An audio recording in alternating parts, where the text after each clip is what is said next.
ये एक गैंगस्टर की कहानी है जो अचानक एक हाई स्कूल स्टूडेंट के शरीर के अंदर पहुंच जाता है। वो स्कूल के बुलीज का सामना करता है और एक ऐसा सच सामने लाता है जो उसे कभी पता नहीं था, जिससे उसकी जिंदगी पूरी तरह बदल जाती है। दोस्तों, ये कोरियन ड्रामा मस्ती, एक्शन और कॉमेडी से भरा है। इस वीडियो को आखिर तक जरूर देखें, आपको ये जरूर पसंद आएगा। कहानी जैंग माम के एक गैंगस्टर बॉस से शुरू होती है जो एक लग्जरी जिंदगी जी रहा था। उसके पास अपनी पत्नी के सच्चे प्यार के अलावा सब कुछ था। उसकी पत्नी सियोन जैंग से बिल्कुल प्यार नहीं करती थी। हालांकि जैंग को कोई फर्क नहीं पड़ता था, क्योंकि उसने सियोन से सिर्फ इसलिए शादी की थी क्योंकि वो हानहो कंपनी के चेयरमैन की बेटी थी। एक दिन जैंग को पता चलता है कि उसके नए कंस्ट्रक्शन प्रोजेक्ट के बीच में एक बढ़ई की दुकान खड़ी है। बढ़ई हटने से मना कर रहा है। ये सुनने के बाद जैंग अपने सबसे वफादार आदमी मंचुल को बुलाता है। वो मंचुल को कुछ आदमियों को लेकर जबरदस्ती दुकान हटाने का ऑर्डर देता है। इस बीच जब मंसुल कई आदमियों के साथ आता है तो जैंग घबरा जाता है। पहले तो वे जैंग के साथ अच्छे से पेश आते हैं, फिर मंचुल बेरुखी से कहता है कि जैंग अगर 3 बार साइन नहीं करता है तो वे उसका हाथ काट देंगे और उसके अंगूठे का निशान लगवा लेंगे। इससे डरकर यांग पेपर्स पर साइन कर देता है। उस रात बाद में जब यांग डिनर कर रहा होता है तो यांग नाम का एक और आदमी आता है। यांग उसकी बेइज्जती करता है, अपना दबदबा दिखाने की कोशिश करता है। बेइज्जती होने के बाद जैंग चुप रहता है और यांग आखिरकार चला जाता है। कुछ समय बाद जैंग की कंपनी कामयाबी से एक नई बिल्डिंग ले लेती है। जश्न मनाने के लिए यांग रेमन खाने के लिए एक छोटे से रेस्टोरेंट में जाता है। हालांकि वो असल में वहां नहीं है खाना, वो अपने पुराने किसी दोस्त से मिलने आया है। डोंग नाम का एक हाई स्कूल स्टूडेंट पास में बैठा है। जैंग रेस्टोरेंट के मालिक से एक औरत के बारे में पूछता है जो 10 साल पहले जगह चलाती थी। मालिक जवाब देता है कि वो औरत शायद गुजर चुकी है। ये सुनकर यांग रेमन चखता है, लेकिन उसे मजा नहीं आता। वो पैसे देकर जाने की तैयारी करता है। उसी समय डोंग को एक फोन आता है और वो जल्दी से उठ जाता है। वो औरत को बताता है कि उसका वॉलेट खो गया है। औरत मुस्कुराती है और कहती है कि ये अंकल उसका खर्चा उठाएंगे। वो जैन के पैसे लेती है और उसे जल्द ही एक गिफ्ट देने का वादा करती है। जैन पैसे देता है और रेस्टोरेंट से बाहर चला जाता है। सड़क पर एक कूड़े के ट्रक की वजह से उसकी कार फंस जाती है। परेशान होकर वो बाहर निकल जाता है। उसी समय डोंग पास की एक छत की दीवार के साथ चल रहा था। अपना एक जूता उतारने की कोशिश करते हुए वो अचानक फिसल जाता है। डोंग सीधे जेनांग पर गिरता है, जिससे वो बेहोश हो जाता है। जेनांग एक हॉस्पिटल में होश में आता है। एक नर्स उसके पास आती है और पूछती है कि क्या वो जाग रहा है। उसे बेटा कहकर बुलाती है। जैंग कंफ्यूज हो जाता है और सोचता है कि वो उसे ऐसा क्यों कह रही है। नर्स डॉक्टर को बुलाने चली जाती है। जैंग उठकर बाहर चली जाती है। एक और आदमी भी उसे बेटा कहता है। जैंग चिढ़ जाता है और सोचता है कि 40 साल के आदमी को बच्चा कहकर सब पागल हो गए हैं। अचानक वो शौक से जम जाता है। वो अपनी बॉडी को हॉस्पिटल के बेड पर कोमा में पड़ा देखता है। तभी बढ़ई जैंग आता है। जैंग उसे देखता है और उसे अपना बेटा कहता है। जैंग को एहसास होता है कि उसकी आत्मा उसी हाई स्कूल के लड़के के शरीर में घुस गई है जिसने उस पर गिरा। इस बात का पता चलने पर वो पूरी तरह से हैरान रह जाता है। डॉक्टर को लगता है कि गिरने से डोंग के सिर में चोट लगी है, जिससे उसका अजीब बर्ताव समझ में आता है। उसी समय बढ़ई जैंग कहता है कि उसके बेटे के बोलने का तरीका पूरी तरह बदल गया है।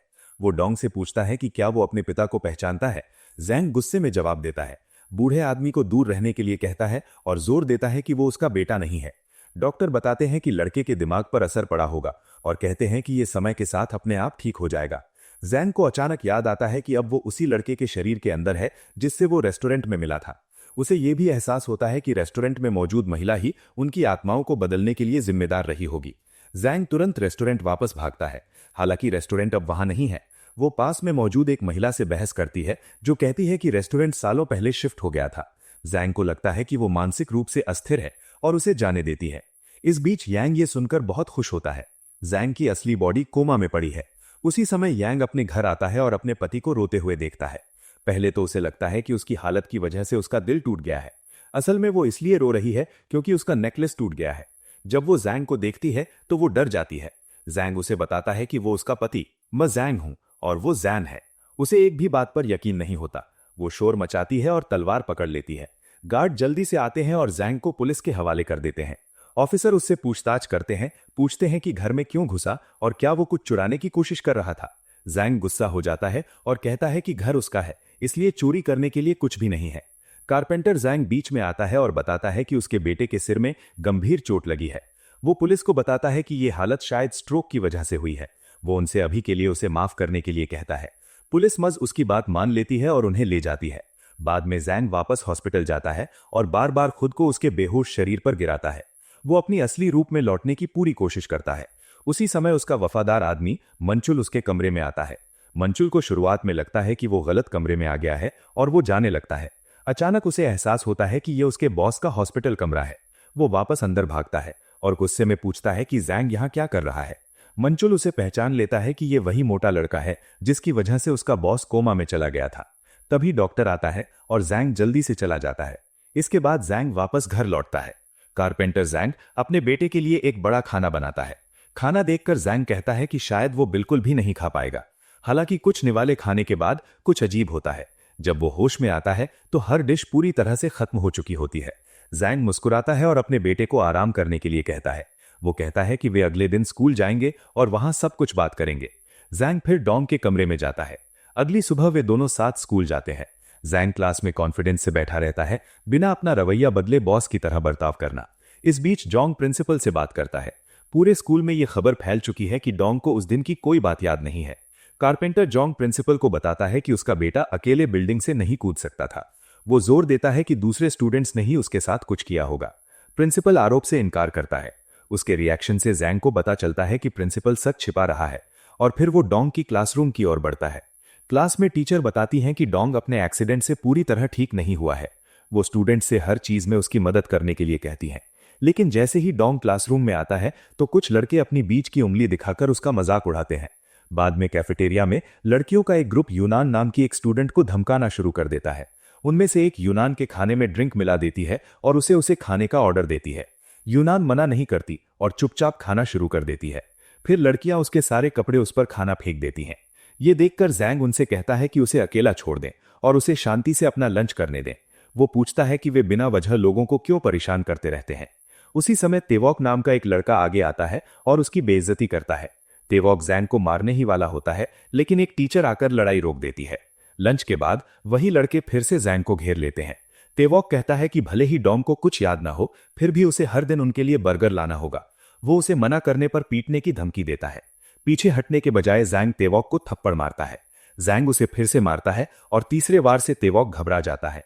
जैंग पूछता है कि क्या डोंग ने कभी ऐसा कुछ किया था जिसके लिए उसे इतनी बुली मिल रही थी। वो पूछता है कि क्या डोंग को किसी वजह से टारगेट किया गया था या सिर्फ इसलिए कि वो आसानी से परेशान किया जा सकता था। तेवॉक मानता है कि डोंग को सिर्फ इसलिए बुली किया गया क्योंकि वो कमजोर और कमजोर लग रहा था।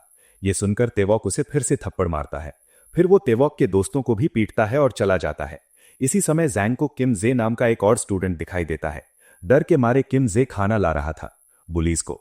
अब जब उन्हें पीटा गया है तो बुलीज किम जे को बाथरूम में खींच लेते हैं। वे उसे पीटना शुरू कर देते हैं और उसे और ज्यादा मारपीट की धमकी देते हैं। वे उसे चेतावनी देते हैं कि जो हो रहा है उसके बारे में किसी को न बताएं।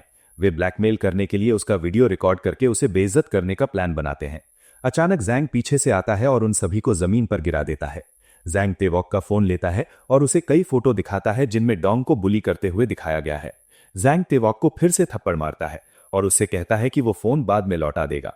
वापस घर पहुंचकर जैंग ध्यान से फोन चेक करता है। उसे एक वीडियो मिलता है जिसमें दिखाया गया है कि कैसे एक्सीडेंट वाले दिन डोंग को परेशान किया गया था। वीडियो में बदमाशों ने यूनान को एक एंटीना पर लटकाया है। वे डोंग को उसे बचाने के लिए दीवार के सहारे चलने पर मजबूर करते हैं। उसकी मदद करने की कोशिश में डोंग अपना बैलेंस खो देता है और गिर जाता है। इसी वजह से वो जैंग के ऊपर गिरा। जैंग को आखिरकार सब कुछ समझ में आ जाता है कि डोंग के साथ क्या हुआ था। इस बीच तेवॉक का गैंग लीडर उसे और उसके दोस्तों को पीटना शुरू कर देता है। वो गुस्से में है क्योंकि तेवॉक डिलीट नहीं कर पाया अपने फोन से वीडियो। उसी समय जैंग आता है और लीडर से भिड़ जाता है। जैंग उसे चेतावनी देता है कि उसने पहले ही वीडियो की एक कॉपी बना ली है। वो उससे दूर रहने को कहता है जब तक कि वो कोई बड़ी मुसीबत न चाहता हो। ये कहने के बाद जैंग किम जे के साथ चला जाता है। दूसरी तरफ जैंग की पत्नी अपने पति के कोमा का फायदा उठा रही है। तभी यांग उसके सामने आ जाता है। यांग उन्हें यह कहकर धमकाता है कि उसने दोनों की एक फोटो ले ली है। वो चेतावनी देता है कि वो उन फोटो को चेयरमैन हान को भेज देगा। जैंग की पत्नी शांति से उससे कहती है कि म्यूजिक बात करना बंद करो और सीधे मुद्दे पर आओ। वो उससे पूछती है कि वो असल में क्या चाहता है। इस बीच यांग हॉस्पिटल में अपने असली शरीर में लौट आता है। उसका वफादार आदमी मंचिल उसके पास बैठा है। मंचिल उसे देखता है और गुस्से में उस मोटे लड़के से कहता है कि वो अपने बॉस के पास आना बंद करे। ये सुनकर यांग शांति से अखरोट तोड़ता है और म्यूजिक सच बताना शुरू करता है। वो मैनुअल को बताता है कि वो असल में उसका बॉस है। इसे साबित करने के लिए वो कई पर्सनल बातें बताता है जो सिर्फ जैंग ही जान सकता था। ये आखिरकार मैनुअल को यकीन दिलाता है कि उसके सामने वाला आदमी सच में उसका बॉस है। अपनी भूख मिटाने के बाद जैन मैनल से पूछता है कि वो उसके शरीर की रखवाली क्यों कर रहा था। मैनल बताता है कि एक अफवाह है कि यांग चाहता है कि जैन को हॉस्पिटल में मार दिया जाए, इसीलिए वो उसे बचाने के लिए वहीं रुका था। अगले दिन स्कूल में यांग गलती से तेजी से चलती एक लड़की से टकरा जाता है। वो अपना टेडी बियर जमीन पर गिरा देती है। जैन उसे उठाता है और उसे वापस करने के लिए उसके पीछे दौड़ता है। वो लड़की यूनान निकलती है। वो उसे देखती है और पूछती है कि क्या उसने सच में अपना खो दिया है याददाश्त। वो कहती है कि वो अब उसे पहचानता भी नहीं है। तभी यूनान की मां आ जाती है। जैन उसे देखकर चौंक जाता है। वो असल में मिस जैंग का पहला प्यार है। मिशन खुशी खुशी उसका स्वागत करता है और कहता है कि वो बहुत बड़ा हो गया है। जैन ने सहजता से उससे पूछा कि वो वहां क्या कर रही है। मिशन उसे नाम से बुलाने के लिए डांटती है। वो कहती है कि उसमें कोई तमीज नहीं है और मजाक में उसे मारना शुरू कर देती है। फिर वो उसे भगा देती है। जैन मिशन के साथ अपने अतीत के बारे में सोचने लगता है। वो सोचता है कि अगर मिशन यूनान की मां है तो उसके पिता कौन हो सकते हैं। अपने शक को पक्का करने के लिए वो स्कूल में चुपके से यूनान के बालों की एक लट ले लेता है। डीएनए टेस्ट से कंफर्म होता है कि यूनान उसकी बेटी है। वो वही लड़की है जिसे स्कूल में बुली किया गया था। ये पता चलने पर यांग गुस्से से भर जाता है। अगले दिन वही लड़कियां फिर से यूनान को परेशान करना शुरू कर देती हैं। वे उस पर उनकी लिपस्टिक चुराने का इल्जाम लगाती हैं। उससे उसका बैग चेक करने के लिए जबरदस्ती करती हैं। ये देखकर जैन बीच में आता है और कहता है कि उसने लिपस्टिक चुराई है। वो कहता है कि उसे ये चाहिए थी लेकिन उसे ये पसंद नहीं आई, इसलिए उसने उसे फेंक दिया। इस तरह वो यूनान को बचाता है। लेकिन जब वो अपनी बेटी को रोता हुआ देखता है तो उसका गुस्सा और बढ़ जाता है। वो मंचिल को लड़कियों की एक फोटो दिखाता है और उनसे उन्हें कड़ा सबक सिखाने के लिए कहता है। वो उन्हें उनकी हड्डियां तोड़ने का भी ऑर्डर देता है। मैनल मना कर देता है और उसे याद दिलाता है कि वे सिर्फ हाई स्कूल की लड़कियां थीं। वो कहता है कि वे बहुत छोटी हैं और हिंसा इसका हल नहीं है। वो कहता है कि यूनान स्कूल में खुद इस मसले का सामना करना चाहिए। ये महसूस करके जैन मिशन से भिड़ने जाती है। मिशन को पता नहीं है कि लड़के में उसके पहले प्यार की आत्मा है। उसे लगता है कि वो सिर्फ डोंग है। जैन उसे सब कुछ बताती है, जिसमें यह भी शामिल है कि टीचर बुलिंग को कैसे नजरअंदाज कर रहे हैं। मिशन बहुत परेशान हो जाती है और खुद को बेबस महसूस करती है। जैंग पर इल्जाम लगाती है। कहती है कि उसे कोई अंदाजा नहीं है कि वो और उनकी बेटी किस दौर से गुजर रहे हैं। अपनी बुराई सुनकर जैन उससे वादा करता है कि वो स्कूल में सब कुछ संभाल लेगा। इस बीच जैंग की पत्नी ने यांग से हाथ मिला लिया है। वो अपने पिता चेयरमैन हान को बताती है कि जैंग ने बहुत बड़ा फाइनेंशियल स्कैम किया है। जैन सबूत के तौर पर कई डॉक्यूमेंट्स पेश करती है। जैन तय करता है कि उसे अपनी बेटी को बचाना होगा और इस लड़के को अपनी ताकत वापस पाने में मदद करनी होगी। वो जिम में सीरियसली ट्रेनिंग शुरू करता है। मिशन यूनान को भी वहां भेजती है। यूनान पहले तो मना कर देती है और कहती है कि वो फाइटिंग की प्रैक्टिस नहीं करना चाहती। वो जाने की कोशिश करती है लेकिन मंचिल का नया ट्रेनर उसे रोक लेता है। ट्रेनर दोनों को सिखाना शुरू कर देता है। कुछ ही दिनों में यूनान एक अच्छी फाइटर बन जाती है। उसी समय जैंग का वजन कम हो जाता है और वो वापस ठीक शेप में आ जाता है। जब वो स्कूल लौटता है तो सब उसके बदलाव को देखकर हैरान रह जाते हैं। लड़कियां हैरान रह जाती हैं और लड़के भी उसे घूरते रहते हैं। स्कूल के बाद जैन यूनान के साथ घर जाता है। वहां उसे अपनी बेटी की कई तस्वीरें मिलती हैं। वो बचपन की एक तस्वीर उठाता है और उसे अपने फोन में सेव कर लेता है। इस बीच दिन भर काम करने के बाद कारपेंटर जॉन्ग अपनी सैलरी लेकर घर जाता है। रास्ते में अचानक कई आदमी उस पर हमला कर देते हैं। यांग ने 2 साल पहले उनसे पैसे उधार लिए थे। अब वे उसे पीटने और पैसे वापस करने के लिए आते हैं। तभी जैन आता है, बीच में आता है और उनसे लड़ना शुरू कर देता है। लेकिन उसके गार्ड्स उसे संभाल लेते हैं और उसकी जगह पिटाई सह लेते हैं। फिर गैंग का लीडर धमकी देता है। वो यांग को 80 मिलियन वॉन लाने के लिए 1 हफ्ते का समय देता है। चेतावनी देने के बाद वे चले जाते हैं। जैन देखता है कि कारपेंटर यांग बेहोश हो गया है। बाद में मैंचिल अकेले गैंग के ठिकाने पर जाता है। वो सभी को हरा देता है और उनकी हड्डियां तोड़ देता है। मैंचिल उन्हें याद दिलाता है कि जैंग ने 2 साल पहले सिर्फ 5 मिलियन वॉन उधार लिए थे। वो उन्हें वार्निंग देता है कि वो कर्ज कम करें या गंभीर नतीजे भुगतें। डर कर गैंग का लीडर मान जाता है। इस बीच जैंग कारपेंटर जॉन्ग के लिए खाना बनाता है। योंग अपने बेटे को अपनी देखभाल करते देखकर बहुत खुश होता है। वो खुशी खुशी बनाता है कि गैंग ने उसका कर्ज पहले ही कम कर दिया है। बाद स्कूल में जैंग गर्व से अपनी बेटी की फोटो देखता है। उसी समय वही लड़कियां फिर से यूनान को परेशान करने के लिए उसके पास आती हैं। इस बार यूनान को कोई डर नहीं दिखता। वो उन्हें पकड़ती है, पीटती है और उन्हें वार्निंग देती है कि वे उसे फिर कभी परेशान न करें। जैन को यह देखकर गर्व महसूस होता है कि उसकी बेटी भी उसकी तरह मजबूत हो गई है।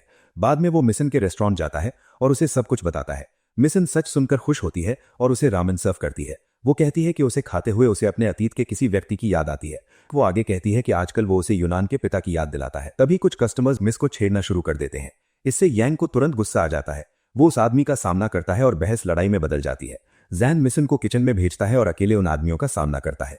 वो उनमें से एक को पकड़ लेता है और जानना चाहता है कि उसने उसकी पत्नी को छूने की हिम्मत कैसे की। जैन उसे बुरी तरह पीटना शुरू कर देता है। मिस बाहर भागती है और उसे रोकती है। उसे डर है कि आदमी मारा जाएगा। वो जानना चाहती है कि जैन असल में कौन है।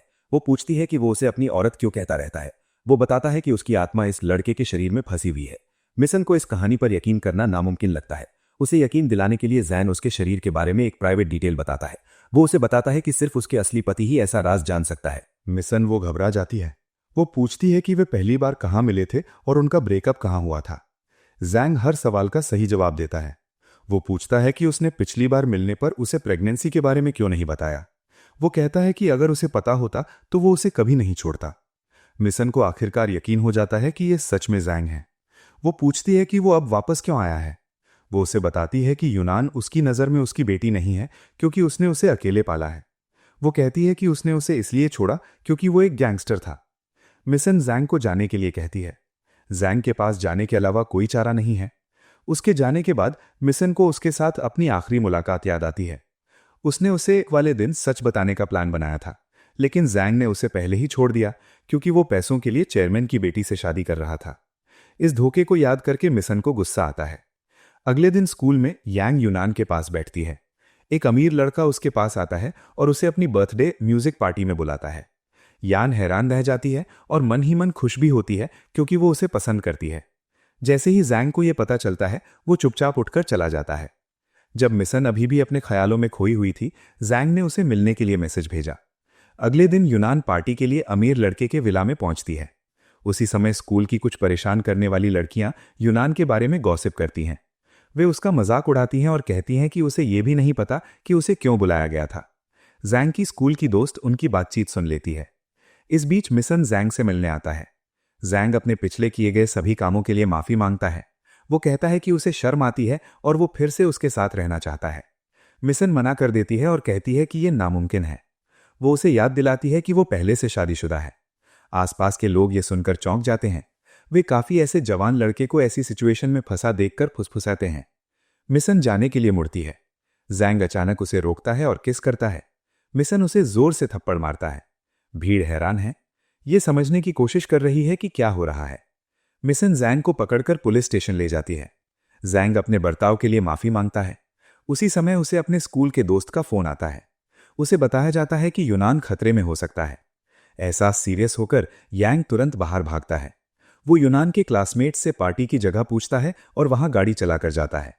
इस बीच अमीर लड़का यूनान पर शराब पीने का दबाव डालता है। यूनान मना कर देती है। लड़का अपने असली इरादे बताता है और कहता है कि उसने उसे बिना वजह नहीं बुलाया। वो उस पर ड्रिंक डाल देता है। इसके तुरंत बाद जैंग विला में पहुंचता है। वो बाहर खड़े गार्ड को हटा देता है। वो यूनान को ढूंढते हुए अंदर भागता है। कुछ लड़के उसे छेड़ रहे हैं। जैंग यूनान को ले जाने की कोशिश करता है, लेकिन वे उसका रास्ता रोक लेते हैं। जैंग एक लड़के की गर्दन तोड़ देता है और दूसरों पर हमला करता है। कुछ ही पलों में वो उन सभी को हरा देता है। एक लड़का थोड़ा पीछे हटता है, लेकिन कुछ मुक्कों के बाद गिर जाता है। ये देखकर गुस्सैल लड़कियों में से एक जैंग पर मोहित हो जाती है। इस बीच यूनान अमीर लड़के से छूट जाती है। वो उसे जोर से मारती है और पूल में फेंक देती है। फिर पिता और बेटी एक साथ विला से निकल जाते हैं। अगले दिन मैंसल जैंग की असली बॉडी देखने जाता है। कई आदमी उसे बाहर रोकते हैं और कहते हैं कि चेयरमैन ने ऑर्डर दिया है कि कोई भी यांग से मिलने की इजाजत नहीं है। मैंसल बाद में जैंग को सब कुछ बताता है। वो बताता है कि जैंग की पत्नी और यांग ने उस पर झूठे इल्जाम लगाए हैं। चेयरमैन को अब लगता है कि जैंग ने बहुत बड़ा फाइनेंशियल स्कैम किया है। उसे यह भी लगता है कि जैंग भागने की कोशिश में घायल हो गई थी। जैंग सोच में पड़ जाता है कि आगे क्या करे। उसके कहने पर मैंसल चेयरमैन को एक लेटर देता है। इस बीच जैंग फिर से मिसन से मिलने जाता है और यूनान के बारे में पूछता है। मिसन बेमन से जवाब देती है कि अगर उसे सच में यूनान की परवाह है तो उसे तुरंत निकल जाना चाहिए। जैंग मुड़ता है और यांग दूर जाने लगता है। अचानक स्कूल की वही लड़की उसके सामने आ जाती है। वो पूछती है कि क्या वो यूनान को डेट कर रहा है। जैंग गुस्से में मना कर देता है। ये सुनकर लड़की हिम्मत करके उससे अपना बॉयफ्रेंड बनने के लिए कहती है। जैंग फिर मना कर देता है। लड़की उसे एक बॉक्स देती है और चली जाती है। तभी यूनान आता है और सब कुछ देख लेता है। वो जैंग से पूछती है कि क्या वो उस लड़की को डेट करने का प्लान बना रहा है। जैंग एक बार फिर मना कर देता है। फिर यूनान उससे अपने बॉयफ्रेंड बनने के लिए कहती है। जैंग साफ मना कर देता है और चला जाता है। बाद में यूनान अपनी मां से कहती है कि वो चाहती है कि डोंग उसका बॉयफ्रेंड बने। मिसन हैरान और गुस्से में है। वो जानती है कि डोंग असल में जैंग की आत्मा को ले रहा है। मिसन यूनान को उससे दूर रहने का ऑर्डर देती है। अगले दिन स्कूल में मिसन जैंग का सामना करती है। वो पूछती है कि उसने ऐसा क्या किया है कि यूनान उसे अपना बॉयफ्रेंड बनाना चाहती है। जैंग बताता है कि वो सिर्फ फ्रेंडली रहना चाहता था। मिसन उसे हमेशा के लिए उनकी जिंदगी से चले जाने के लिए कहती है। वो कहती है कि वे फिर कभी साथ नहीं हो सकते क्योंकि वो पहले से शादीशुदा है। उसी समय यूनान आती है और पूछती है कि किसकी शादी हुई है। बिना सोचे समझे जैंग बोल पड़ता है। उसे पता चलता है कि वो उसकी मां को पसंद करता है। यूनान हैरान रह जाती है। उसे धोखा महसूस होता है और उसे लगता है कि उसकी मां उसका प्यार छीन रही है। आंसू और गुस्से में यूनान भाग जाती है। मिसन जैंग पर हमला करती है और गुस्से में जानना चाहती है कि उसने ऐसा क्यों कहा। इस बीच यांग गार्ड्स को मारकर हॉस्पिटल में जैंग की असली बॉडी के पास जाता है। वो उसे मारने आया है। अचानक जैंग जाग जाता है, बोलता है। वो यूं ही यांग को बताता है कि यांग की जिप खुली है। उसे जिंदा देखकर हैरान यांग वहीं बेहोश हो जाता है। दूसरी तरफ हाई स्कूल के लड़के की आत्मा डोंग के घर पहुंचती है। वो कारपेंटर जोंग को अपना पिता कहने लगता है। पता चलता है कि डोंग की आत्मा जैंग के शरीर में घुस गई है। एक बड़े आदमी को अपना पिता कहते देखकर डोंग डरकर रोने लगता है। तभी जैंग आता है और उसे पता चलता है कि लड़के की आत्मा ने उसके शरीर पर कब्जा कर लिया है। डोंग आखिरकार सब कुछ समझ जाता है और डर से भर जाता है। जैंग उसे शांत करने के लिए हल्का थप्पड़ मारता है और कारपेंटर जोंग को पूरी बात समझाता है। पहले तो जोंग मानने से मना कर देता है। सब कुछ ध्यान से सुनने के बाद उसे एहसास होता है कि वे सच कह रहे हैं। फिर जैंग डोंग से बात करता है। वो पूछता है कि डोंग यूनान को पसंद करता है। वो वादा करता है कि अगर डोंग उसकी मदद करेगा तो वो उसके और करीब आ जाएगा। इस बीच जैंग की पत्नी यांग से इस बात पर गुस्सा है कि वो जैंग को नहीं मार पाया। यांग उसे भरोसा दिलाता है कि उसके आदमी पहले से ही उसे ढूंढ रहे हैं। वो कहता है कि वे बहुत जल्द जैंग को ढूंढ लेंगे। तभी यांग का एक आदमी खबर लेकर आता है। वे उन्हें बताते हैं कि उन्हें जैंग की लोकेशन मिल गई है। उसी समय जैंग मिशन के पास जाता है, फिर से इस बार डोंग के साथ। डोंग जैंग बनकर म्यूजिक मिशन से बात करता है। वो झूठ बोलता है, कहता है कि उनकी आत्माएं अपने असली शरीर में लौट आई हैं। जैंग के कहने पर डोंग मिशन से माफी मांगना शुरू करता है। अचानक यांग अपने आदमियों के साथ आता है। उन्हें देखकर डोंग घबरा जाता है और डर के मारे टूट जाता है। मिशन तुरंत स्थिति समझ जाती है। जनांग जल्दी से डोंग और दोनों को किचन में भेज देता है। वो डोंग को मिशन अंदर और सुरक्षित रखने का निर्देश देता है। फिर जनांग बाहर गुंडों का सामना करता है। यांग जनांग को लगता है कि वे सिर्फ हाई स्कूल के लड़के हैं और उन्हें कम आंकते हैं। जैंग जल्दी से सभी हमलावरों को खत्म कर देता है। गुस्से में यांग अपने सबसे मजबूत फाइटर को उसे चैलेंज करने के लिए भेजता है। एक लंबी और जबरदस्त लड़ाई शुरू होती है। आखिरकार यांग सबसे मजबूत आदमी को हरा देता है और मार डालता है। अचानक यांग पीछे से हमला करता है, जनांग के गले पर चाकू रखता है। वो जैंग से तुरंत सरेंडर करने को कहता है। उसी समय मिशन बाहर आती है। वो एक गैस सिलेंडर चालू करती है, एक लाइटर पकड़ती है और यांग को चेतावनी देती है। वो कहती है कि अगर वो ऐसा नहीं करेगा तो वो सब कुछ आग लगा देगी और सबको मार डालेगी। यांग डर जाता है और अपने आदमियों के साथ भाग जाता है। वो उसके पास जाता है, सिलेंडर बंद करता है और उसके कांपते हाथों से लाइटर ले लेता है। मिशन अभी भी डरी हुई है, लेकिन उसे राहत मिली है। तभी डोंग आता है। मिशन असली जैंग को खतरे से निकालकर डोंग से बात करने लगती है। यांग के शरीर के सामने वो आखिरकार उन सभी भावनाओं को कबूल करती है जो उसने 17 साल से दबा के रखी थी। वो उसे बताती है कि उसने उसे कितना मिस किया, कितनी खुश है कि वो लौट आया है। मिशन उसे गले लगाता है और जैंग को एहसास होता है कि मिशन अभी भी उसे बहुत प्यार करता है। इस बीच जैंग की कंपनी के चेयरमैन अपनी बेटी को बुलाते हैं। उन्हें उसके भेजे लेटर से उसके अफेयर के बारे में पता चला है और वो जैंग से बात करना चाहते हैं। चेयरमैन जानते हैं कि जैंग ने कोई फाइनेंशियल फ्रॉड नहीं किया है। उन्होंने बताया कि लेटर एक्सीडेंट से पहले लिखा गया था। उन्होंने हैंडराइटिंग भी वेरीफाई करवाई, जिससे कंफर्म हो गया कि ये जैंग की ही है। उनकी बेटी हैरान रह जाती है। वो विरोध करती है, दावा करती है कि उसने सिर्फ यांग से बात की थी। एक्सीडेंट के बाद चेयरमैन को जल्दी ही पता चल जाता है कि उसकी बेटी उसे धोखा दे रही है। उसे उसके अफेयर के बारे में भी पता चल जाता है। उसी समय यांग और डोंग चेयरमैन को पूरी बात समझाते हैं। डोंग चेयरमैन के सामने आता है, जैंग होने का नाटक करता है। असली जैंग कार से रेडियो के जरिए डोंग को इंस्ट्रक्शंस देती है। चेयरमैन अपनी बेटी को अपनी कोई भी दौलत नहीं देने से मना कर देता है।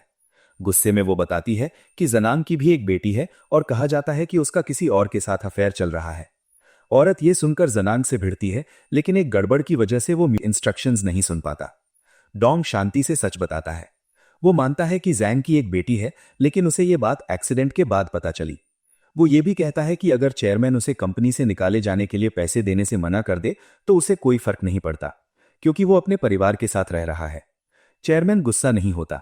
ये देखकर जनांग की पत्नी हार मानकर चली जाती है। फिर चेयरमैन जैंग से कहता है कि वो जैसा चाहे वैसा कर सकता है। डोंग खुशी से चला जाता है, खुश कि आखिरकार सब कुछ सुलझ गया। असली यांग को बाहर देखकर डोंग बहुत खुश है कि सब कुछ ठीक हो गया है। लेकिन उसी समय जैंग की पत्नी गुस्सा हो जाती है और उसे मारने की कोशिश करती है। जैंग डोंग को एक कार के सामने धक्का दे देता है, जिससे वो बुरी तरह घायल हो जाता है। उसे तुरंत हॉस्पिटल ले जाया जाता है। मिशन और यूनान मौके पर पहुंचते हैं। जैंग की असली बॉडी देखकर यूनान पूछता है, ये मेरे पापा है ना? आपने मुझसे उनकी फोटो क्यों छिपाई? मैंने तो देख ली थी। असली डोंग के शरीर में मौजूद जैंग जवाब देता है, हाँ, मैं तुम्हारा पापा हूं। यूनान कंफ्यूज्ड और परेशान हो जाती है, सोचती है कि असल में क्या हो रहा है। वो खुद से सवाल करती है, पूछती है कि क्या मेरी माँ ने सच में मेरे दोस्त से शादी की थी? जब वे बात कर रहे होते हैं तो असली जैंग बेहोश हो जाती है। उसी समय जैंग के शरीर में मौजूद डोंग भी बेहोश हो जाता है। थोड़ी देर बाद यांग ऑपरेशन रूम में होश में आता है। उसी रेस्टोरेंट का मालिक उसके सामने खड़ा होता है। जैंग को एहसास होता है कि वो सोल स्विच में शामिल थी। औरत जैंग को आराम करने और सोने के लिए कहती है। फिर कहानी 6 महीने आगे बढ़ती है। डोंग अपने असली शरीर में वापस आ गया है। उसे हॉस्पिटल से छुट्टी मिल जाती है और वो स्कूल लौट आता है। सभी स्टूडेंट्स उसकी तारीफ करते हैं क्योंकि पुलिस डोंग के डर से स्कूल छोड़कर चली गई थी। डोंग और यूनान स्कूल के नए हीरो बन जाते हैं। इस बीच गैंगस्टर यांग को पुलिस पकड़ लेती है। असली जेनांग अब अपने शरीर में वापस आकर अपनी गैंगस्टर वाली जिंदगी छोड़ देता है। वो मीसुन के साथ शांति से रहने लगता है। कारपेंटर जैंग और मंसुल भी उसके साथ काम करने लगते हैं। उन्हें जैंग अपनी बेटी यूनान के साथ क्वालिटी टाइम बिताते हैं। मूवी इसी हैप्पी नोट पर खत्म होती है।